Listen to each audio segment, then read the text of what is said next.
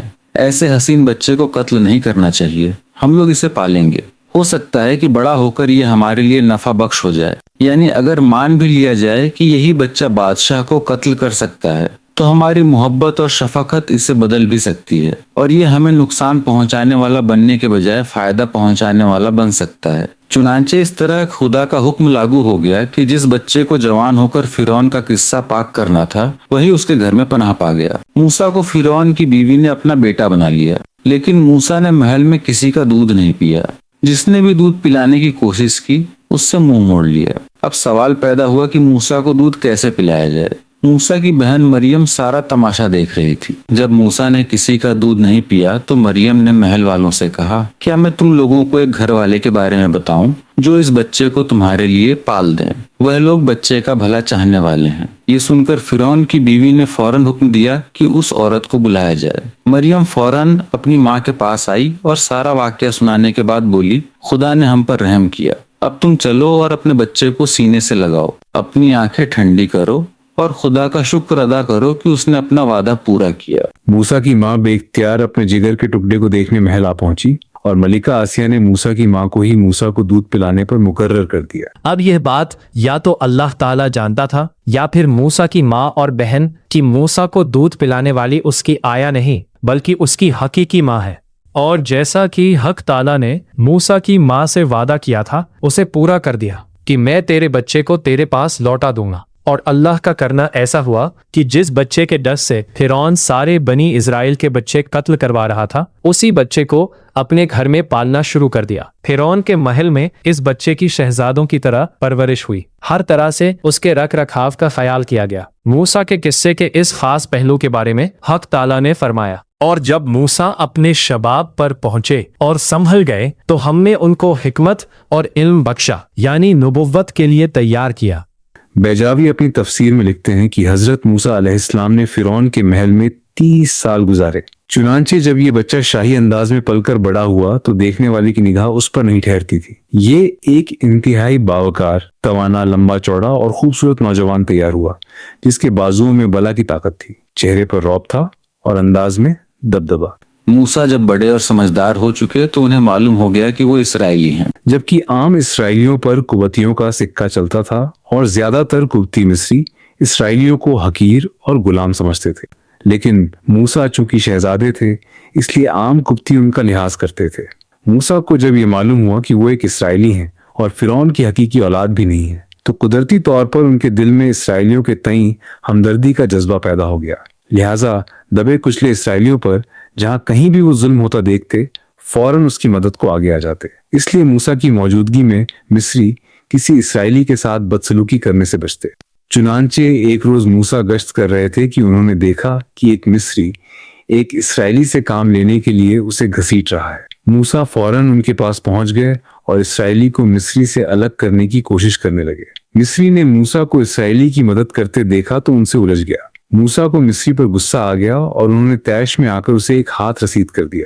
مصری ان کا گھونسا برداشت نہیں کر پایا اور جان سے ہاتھ دھو بیٹھا۔ چونکہ وہ اللہ کے برگزیدہ تھے اس لیے ندامت ہوئی اور خیال آیا کہ یہ یقیناً شیطان کی حرکت ہے جو آدمی سے ایسے کام کراتا ہے، اور غصے میں آنا دراصل شیطانی فعل ہے۔ چنانچہ موسیٰ نے فوراً اللہ تعالیٰ سے معافی مانگی۔ ادھر یہ واقعہ ہوا، ادھر شہر میں مصری کے قتل کا چرچا ہو گیا۔ لوگوں میں باتیں ہونے لگی کہ کسی نے ایک مصری کا قتل کر دیا، البتہ یہ کسی کو معلوم نہ ہو پایا کہ اسے کس نے مارا ہے۔ بات بادشاہ کے دربار میں پہنچی اور لوگوں نے فرعون سے کہا کہ یہ کام کسی اسرائیلی کا معلوم ہوتا ہے، آپ ان کے خلاف کارروائی کیجیے۔ یہ سن کر فرعون بولا، جس نے قبطی کا قتل کیا ہے اس کا پتہ لگاؤ، اسے یقیناً سزا دی جائے گی۔ دوسرے روز موسیٰ پھر گشت پر تھے کہ انہوں نے دیکھا وہی اسرائیلی جس کی وجہ سے پچھلے روز ایک مصری ان کے ہاتھوں مارا گیا تھا، آج ایک دوسرے مصری سے جھگڑا کر رہا ہے، اور اس بار بھی مصری اس اسرائیلی پر بھاری پڑ رہا تھا۔ موسیٰ کو اس بار اسرائیلی کی حمایت کرنے میں ہچکچاہٹ ہوئی۔ پھر بھی موسیٰ نے مصری کو اسرائیلی سے الگ کیا اور اسرائیلی کو بھی جھڑکتے ہوئے کہا، تو بھی بلا شبہ کھلا ہوا گمراہ معلوم ہوتا ہے، خواہ مخواہ لوگوں سے جھگڑتا پھرتا ہے۔ اسرائیلی نے موسیٰ کو غصے میں دیکھا تو سمجھا کہ اب یہ مجھے بھی ماریں گے، اس لیے بولا، جیسے کل تو نے ایک مصری کو مار ڈالا تھا اسی طرح مجھے بھی مارے گا کیا؟ سامنے کھڑے مصری نے یہ بات سنی تو فوراً وہاں سے بھاگا ہوا اپنے لوگوں میں آیا اور بتا دیا کہ پچھلے روز جس مصری کا قتل ہوا تھا اسے موسیٰ نے مارا ہے۔ یہ خبر فرعون کو دی گئی تو اس نے موسیٰ کو گرفتار کرنے کا حکم جاری کر دیا۔ فرعون کے دربار میں ایک ایسا شخص تھا جو موسیٰ سے بڑی ہمدردی رکھتا تھا۔ اس نے جب دیکھا کہ حضرت موسیٰ کی گرفتاری کا حکم جاری ہو گیا ہے تو وہ شہر کے آخری کنارے سے دوڑ کر حضرت موسیٰ کے پاس پہنچا اور انہیں بتایا، اے موسیٰ، دربار والے مشورہ کر رہے ہیں کہ تمہیں قتل کر دیا جائے، اس لیے تمہارے لیے بہتر ہے کہ یہاں سے بھاگ جاؤ۔ میں تمہارا خیر خواہ ہوں، اس لیے میری بات مان لینے میں ہی تمہاری بھلائی ہے۔ موسیٰ نے اس کی بات مان لی اور اللہ تعالیٰ سے مدد کی درخواست کرتے ہوئے مصر سے مدین کی طرف ہجرت کر گئے۔ اس وقت تک موسیٰ کو نبوت سے سرفراز نہیں کیا گیا تھا۔